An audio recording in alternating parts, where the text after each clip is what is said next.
Hi, I'm Laura. If you peeked into my life, you'd probably find me buried in code, working remotely from my cozy little apartment. It's just me, my laptop, and the comforting hum of my routine. I'm not one for crowds or big social scenes. But Anna, my best and only friend since college, she's the complete opposite. She's this whirlwind of energy, always surrounded by friends, and happily married to Tom, who's as chatty and friendly as they come. Every time we meet, Anna has this thing about pushing me to date. "Laura, you're not getting any younger," she'd say in her half-joking, half-serious tone. "You need someone in your life other than your computer." I'd usually brush it off with a laugh, not really taking her seriously. But one evening, as we were lounging at her place, she was more persistent than usual. "I've got the perfect guy for you," she announced, her eyes lighting up with excitement. "His name's Chris, a family friend. You two would be great together." I remember twirling my spoon in my coffee, feeling a mix of curiosity and apprehension. "Blind dates aren't really my style, Anna. They're always so awkward," I protested. Anna leaned in, her smile persuasive. "It's not a blind date, silly. We'll have dinner here. Just the four of us. It'll be casual, no pressure." So, there I was, giving in to her plan. The night I met Chris at Anna's place, my stomach was a knot of nerves. But Chris, he was surprisingly easy to talk to. Kind of reserved, but with a genuine smile that made me feel more at ease. We all chatted in Anna's living room, the conversation flowing smoothly until Tom, out of the blue, brought up their struggles with fertility. "We're trying for a baby, but it's been hard," he said, and I could see the hope mixed with worry in his eyes. I nodded, feeling a bit out of my depth with such a personal topic. "I hope it works out for you guys," I said, and meant it. After that night, Chris and I started seeing each other. It wasn't like those dramatic love stories you read about. It was more comfortable. He was a good listener, and we shared a lot of the same interests. Before I even knew how it happened, we were dating. I remember thinking, as I fell asleep one night after one of our dates, that having someone else around isn't so bad. Not so bad at all. 6 months had flown by, and there I was, in a simple yet elegant white dress, saying "I do" to Chris. It felt surreal, standing there with him, Anna intently watching us, her belly now showing a growing life inside. Tom was beaming, taking photos like a man on a mission. The first months of our marriage felt like living in a dream. Chris was everything I'd hoped for in a partner. Attentive, caring, always making me laugh with his subtle humor.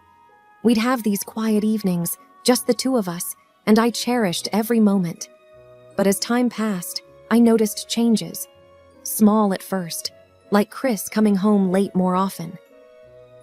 "Work's been crazy," he'd say, kissing me on the forehead before heading to the shower. One evening, while Chris was working late again, I called Anna. "Hey, it's me. Chris has been really busy with work lately.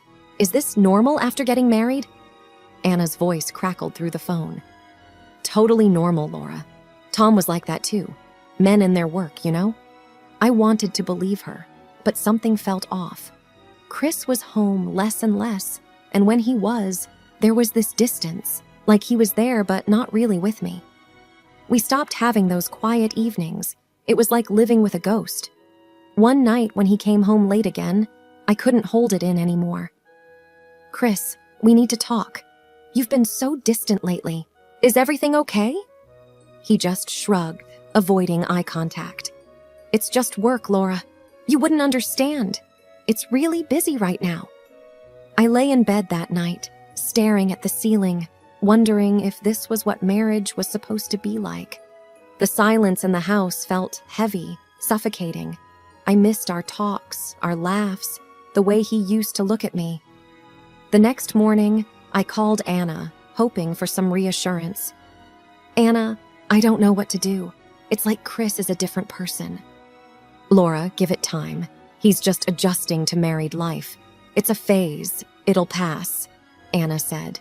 But her words didn't comfort me like they used to. I I hung up, feeling more alone than ever. Was this just a phase, or was I losing the man I married? The uncertainty was the hardest part, like walking in the dark, not knowing where the path was leading. The more Chris stayed out late, the more the silence in our house seemed to echo with unanswered questions. "Working late again," he'd say, his excuses sounding more and more like a rehearsed script. I'd lie awake, staring at the ceiling, the unease growing inside me like a thorny vine. Desperate for some advice, I called Anna. I could hear the faint cries of her baby in the background. "Anna, I'm worried about Chris. He's always out late. It doesn't feel right," I said, my voice tinged with concern. Anna's response was quick, almost dismissive. "Oh, Laura, you're just being paranoid. I'm too busy with the baby to think about such things. Tom was the same when we first got married. It's normal," she said, the sound of her baby feeding interrupting our conversation. Her words did little to soothe me. If anything, they made me feel more alone, my concerns brushed off as mere paranoia. I couldn't shake the feeling that something was off. So, I decided to take a drastic step. Using my programming skills, I put together a small spyware program. I knew it was a violation of trust, but the need for truth overpowered my guilt. I installed it on Chris's phone, telling myself it was just to put my mind at ease. The first time I logged into the program, my heart pounded in my chest. The screen showed a map with Chris's location, a hotel in the city, nowhere near his office. As the days passed, the pattern became clear. Different hotels, always in the evenings. My stomach churned with each new revelation, but nothing prepared me for what I found next. The program allowed me to see his messages. I hesitated, knowing this was crossing a line, but I had to know. The chat window opened, and there it was, a stream of messages between Chris and someone else. Not just anyone, but Anna, my best friend. Their words were intimate, a stark contrast to the distant, almost formal way he spoke to me. I sat there, my whole body numb, as I read their plans, their laughter at my expense, the betrayal laid bare in pixels on my screen. The truth about my husband and my best friend, the two people I trusted most, was right in front of me, and it hit me with the force of a tidal wave. Chris married me in order to provide an alibi for himself. Now he can be near his mistress more often, hiding behind the fact that he is married to me. Unbelievable. We often don't see what's happening right under our noses, blinded by trust or maybe a refusal to acknowledge the possibility of betrayal. But there it was, in black and white. My world, as I knew it, had just crumbled. The nights became longer, each one stretching out like a dark, endless road as I sat alone, staring at my computer screen. The glow illuminated pages of messages between Chris and Anna, a window into a betrayal so deep it felt like drowning. Each message I read twisted the knife a little deeper. Chris's words about me were cruel and mocking. "Laura's so clueless. It's almost funny," he wrote in one message. And Anna, she laughed along, adding her own jabs. "Yeah, she's weirdly naive. It's like playing a game with a child." Their laughter at our expense wasn't the worst of it, though. They planned their secret rendezvous with a casualness that made my stomach churn. "How about the Hilton this Thursday?" Chris would suggest. "Perfect, can't wait," Anna would reply, as if they were planning a simple coffee meeting. But one message stopped me cold, a revelation that felt like a physical blow. It was Anna talking about her newborn, Tom's supposed child. "The best part is Tom thinks he's the father," she wrote with a twisted pride. Chris's reply was a heartless confirmation. "Our little secret. He's none the wiser." It wasn't just an affair. It was a double betrayal, the depth of which was unimaginable. The evidence of their deceit wasn't just in the messages on my screen. It was lying in a crib, gurgling and cooing, oblivious to the web of lies surrounding its existence. I sat there, numb, the reality sinking in. My husband, the man I had vowed to spend my life with, was not only unfaithful, but a father to my best friend's child. And Anna, the friend I had trusted with my deepest fears and happiest moments, was a willing participant in this cruel game. As the night wore on, the silence of the house enveloped me. It was no longer a home, but a stage for a tragedy I never saw coming. The betrayal was not just of the heart. It was a betrayal of every moment we had shared, every laugh, every secret. And at the center of it all was a child, an innocent life caught in the crossfire of selfish desires. I realized then that the most profound wounds are often inflicted by those closest to us. And the evidence of this betrayal was now lying innocently in a crib, a living reminder of the lies and deceit that had shattered my world. The morning after I discovered the truth about Chris and Anna, I felt like I was in a daze. My apartment, once a haven, now felt like a cage trapping me with my betrayal. I knew what I had to do. Tom deserved to know the truth as much as I did. I picked up my phone, my heart pounding. Dialing Tom's number felt like stepping off a cliff. "Tom, it's Laura. We need to talk. It's about Anna and Chris." Tom's usually cheerful voice was laced with concern. "Laura, what's going on? You sound serious." I took a deep breath, my voice shaky. "It's bad, Tom. Can we meet somewhere private? There's something you need to see." We met at a quiet cafe, away from the places where our lives had crossed. Tom looked anxious as he sat down. "Okay, Laura, what's this all about? You're scaring me." I pushed the printouts of the messages across the table to him. "Tom, I'm sorry to drop this on you, but Chris and Anna, they've been having an affair." Tom's face went pale as he read the messages. His usual jovial demeanor vanished, replaced by a mix of anger and disbelief. This is bullshit. Anna wouldn't. And Chris? His voice was a mix of rage and pain.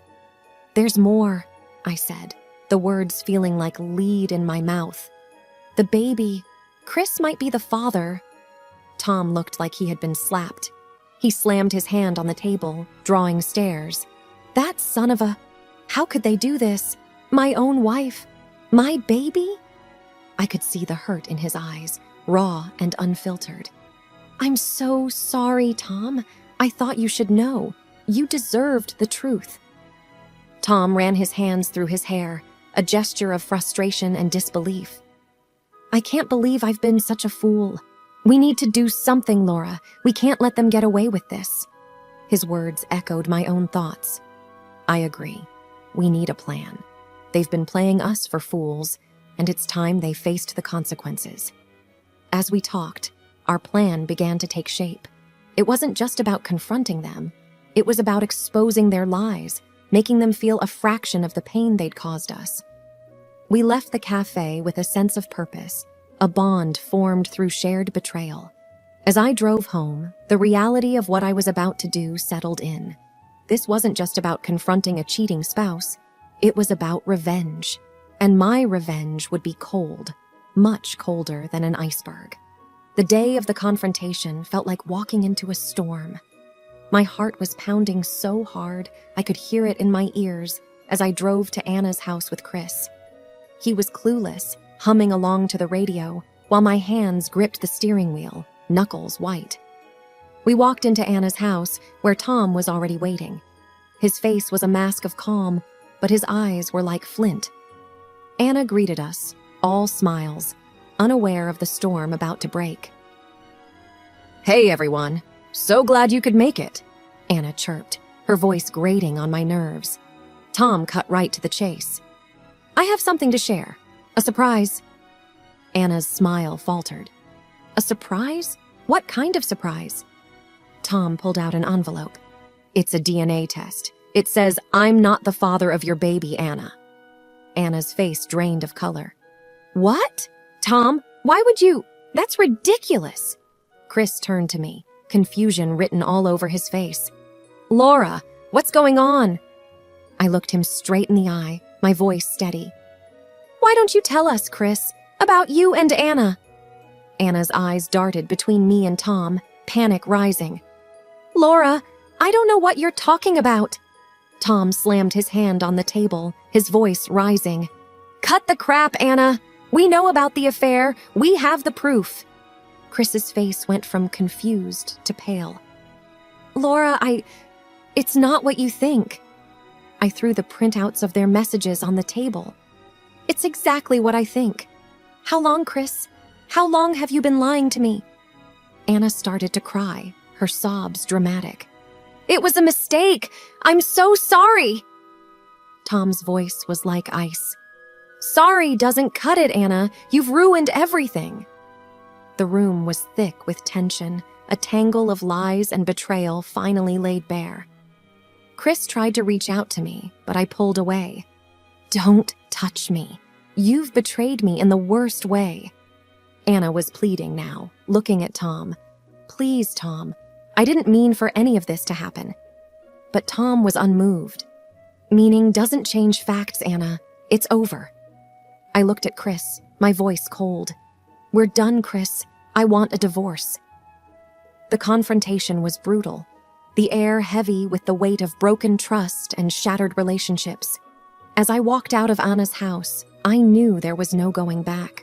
The truth had been revealed, and with it, the end of the life I thought I knew. After the confrontation, the drive home was a blur. My mind was a whirlwind of emotions. Anger, betrayal, sadness. It wasn't just the affair. It was the depth of the deceit that cut the deepest.